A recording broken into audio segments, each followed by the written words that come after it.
Eu sou Mário Persona e essas são as respostas que eu dei aos que me perguntaram sobre a Bíblia. A sua dúvida é se ainda existem anjos que assumem a forma humana. Você tinha lido o que eu escrevi em outro texto sobre anjos e deve ter percebido que eu escrevi muitas vezes a palavra talvez, porque algumas coisas ali eram meras especulações. Nós não vamos encontrar todas as respostas na Bíblia, porque ela só mostra aquilo que Deus achou que deveria mostrar para a nossa edificação e para conhecermos melhor o tema central da Bíblia, que é Cristo.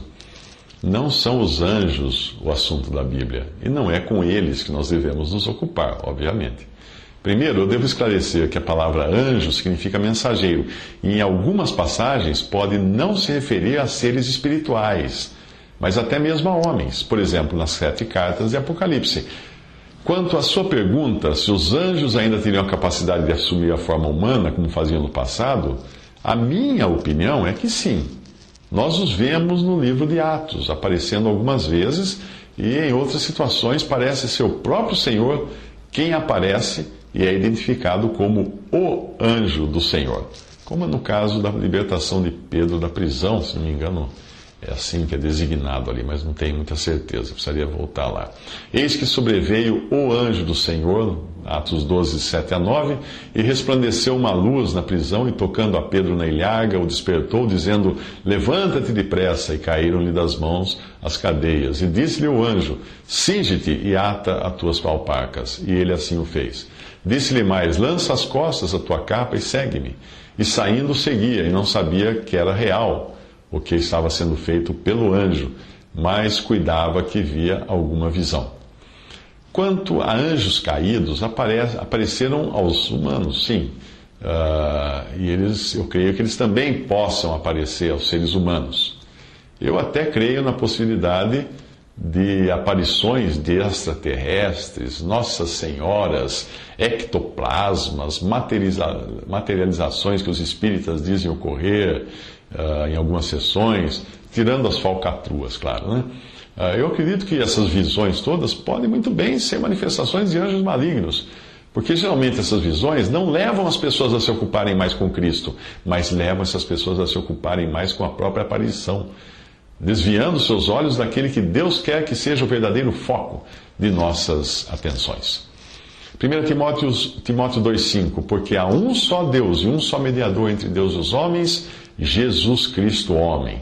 Apocalipse 19:10: eu lancei-me, João falando, eu lancei-me a seus pés, aos pés do anjo, para o adorar, mas ele disse-me: olha, não faças tal, sou teu conservo e de teus irmãos que têm o testemunho de Jesus, adora a Deus, porque o testemunho de Jesus é o espírito de profecia. E mais uma vez em Apocalipse 22, de 8 a 9, diz: e eu, João, sou aquele que vi e ouvi estas coisas, e havendo-as ouvido e visto, prostrei-me aos pés do anjo que mas mostrava, para o adorar. E ele disse-me: olha, não faças tal, porque eu sou conservo teu e de teus irmãos, os profetas, e dos que guardam as palavras desse livro. Adora a Deus. Aliás, essa é uma boa pergunta para se fazer quando alguém mencionar algum tipo de aparição.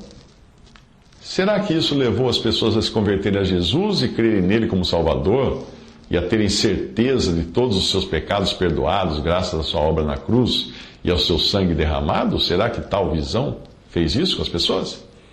Ou a aparição que alguém relatar para você, ou a aparição apenas tornou as pessoas mais religiosas, espiritualistas e ocupadas com anjos e espíritos?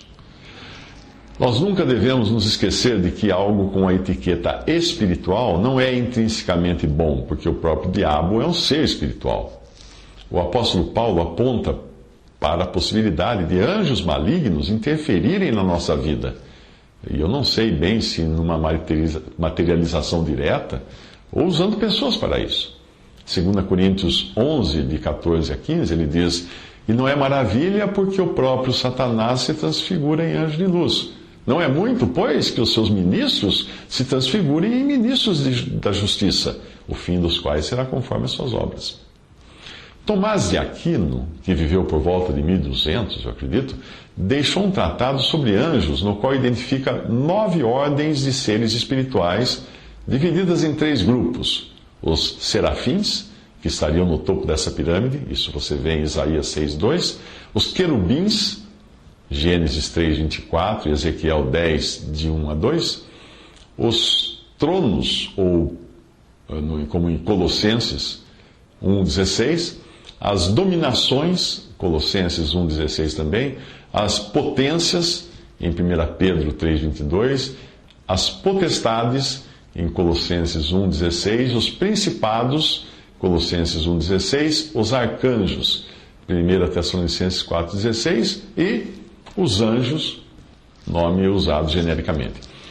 Neste caso, ele estaria apenas identificando diferentes classes de anjos, sem falar dos anjos caídos, dos demônios ou espíritos malignos.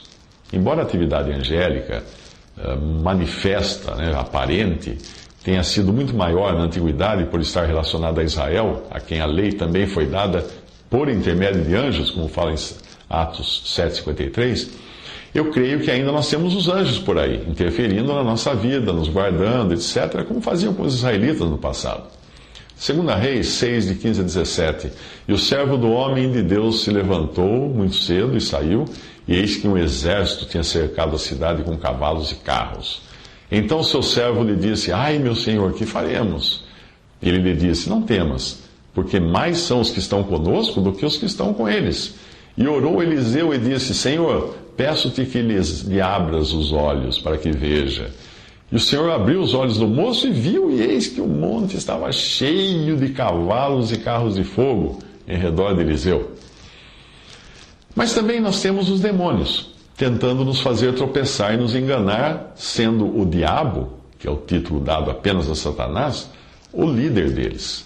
1 Pedro 5:8 fala: Sede sóbrios, vigiai, porque o diabo, vosso adversário, anda em derredor, bramando como leão, buscando a quem possa tragar.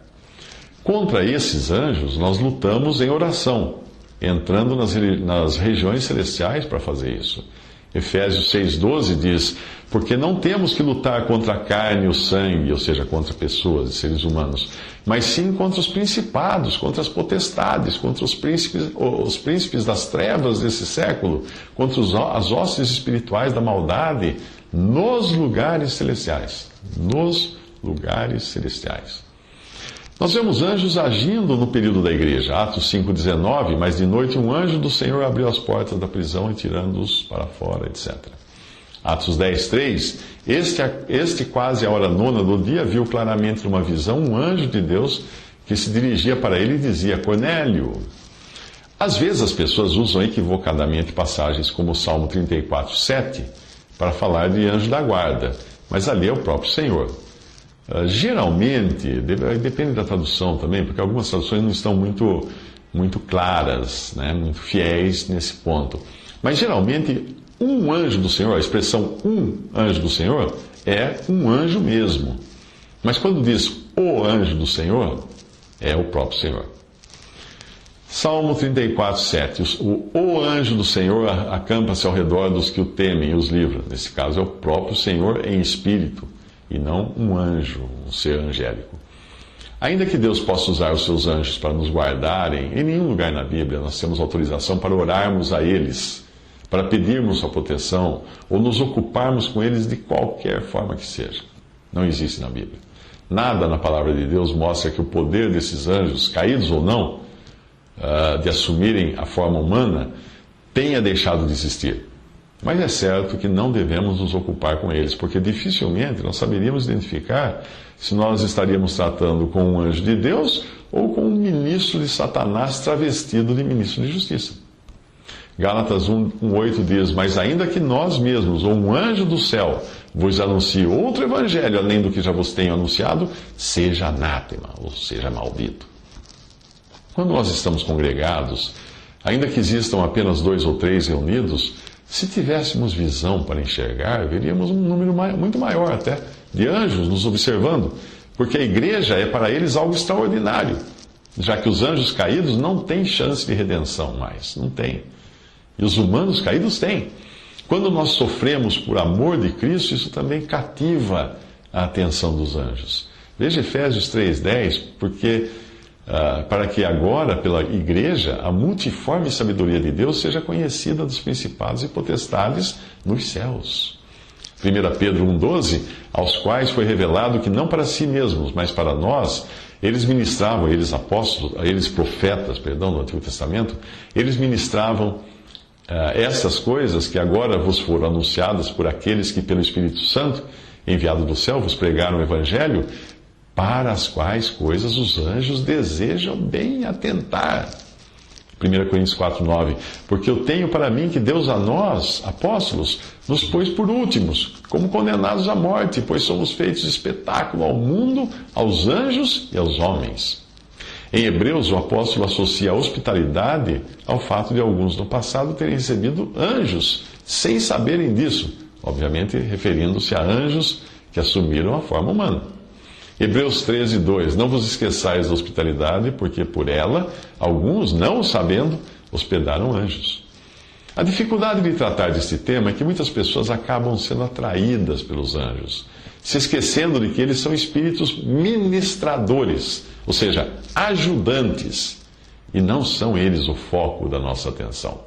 Ajudantes atuam nos bastidores e nunca chamam atenção para si mesmos. Hoje as pessoas têm uma propensão muito grande a se ocuparem com anjos, o que é um erro enorme. O esoterismo explora muito isso. É um erro ocupar-se com os anjos, porque você nunca sabe se vai estar se ocupando com anjos caídos, travestidos de ministros de justiça. Hebreus 1, de 13 a 14, diz, e a qual dos anjos disse Deus jamais, assenta-te à minha destra, até que ponha os teus inimigos por escabelo de teus pés? Não são, porventura, todos eles espíritos ministradores, enviados para servir a favor daqueles que hão de herdar a salvação? Colossenses 2,18, ninguém vos domine a seu bel prazer com pretexto de humildade e culto dos anjos, envolvendo-se em coisas que não viu, ou seja, em visões, estando debalde inchado na sua carnal compreensão. Quando nós estivermos na glória, Deus nos dará a missão de julgarmos os anjos que caíram, portanto, embora hoje nós estejamos hierarquicamente em uma posição inferior a eles, na glória estaremos em Cristo, na posição de julgados. 1 Coríntios 6,3 diz, não sabeis vós que havemos de julgar os anjos? Quanto mais as coisas pertencentes a esta vida. Você perguntou se aqueles seres poderosos de que nos fala Gênesis, nascidos do cruzamento de anjos com mulheres, poderiam ainda existir por aí? A minha opinião é que não. Os anjos que fizeram aquilo estão hoje em cadeias por causa do seu pecado. Os outros anjos caídos continuam soltos. E os seres poderosos que resultaram daquelas uniões acabaram mortos no dilúvio. Eu acredito que os gigantes que aparecem depois na Bíblia, quando os israelitas tomam a terra de Canaã, dos quais Golias, o filisteu, parece descender, acredito que tenham sido gigantes mesmo, homens fortes, altos, grandes, sem qualquer ligação com anjos. Judas 1,6 diz que aos anjos que não guardaram o seu principado, mas deixaram a sua própria habitação, Deus reservou na escuridão e em prisões eternas até o juízo daquele grande dia.